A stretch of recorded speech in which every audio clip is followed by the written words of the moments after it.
तुला कंटाळा नाही येत का रे भाऊ? कसला रे?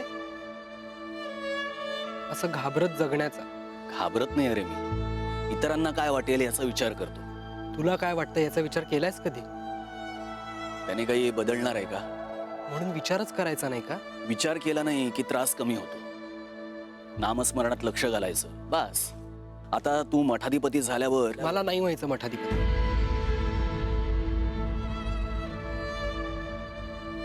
मला MPhil करायचंय, PhD करायची. मी खोटं बोललो दादांची. कशाबद्दल? नीताला मी खरंच पळून जाण्याचा सल्ला दिला होता. म्हणजे मी फूस नव्हती लावली, पण तिचं प्रेम आहे त्या मुलावर, तर त्याच्याबरोबरच लग्न करायला हवं ना. अरे पण मग सांगायचंच ना दादांना तसं. प्रकरण चिघळलं असतं. पण तू निर्दोष राहिला असतास. निर्दोष वागण्यापेक्षा चांगलं वागणं महत्वाचं वाटतं मला. मग खरं का सांगितलं नाहीस दादांना? मी दादांना घाबरलो. अरे पण तू काय मान्य आहे मला.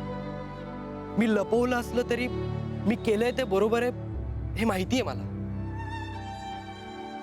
हे बघ, माझ्या समोर बोललास ते बोललास. घरात इतर कोणापुढे बोलू नकोस, कळलं?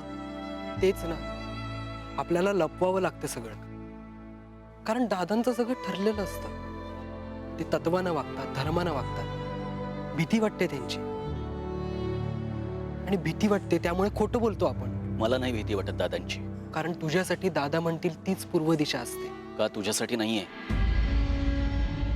अरे तुम्ही दोघ जण इथे आहात होय? मी तुम्हाला भलतीकडेच शोधत बसले. का, काय झालं?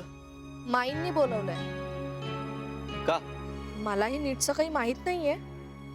अदिती वंसांनी सांगितलंय. चला मठाधिपती.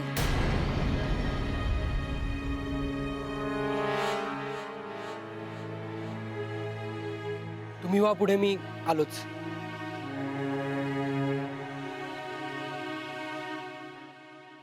रात्रीचं थांबू नकोस फार वेळ. जनावर फिरतं तिकडे.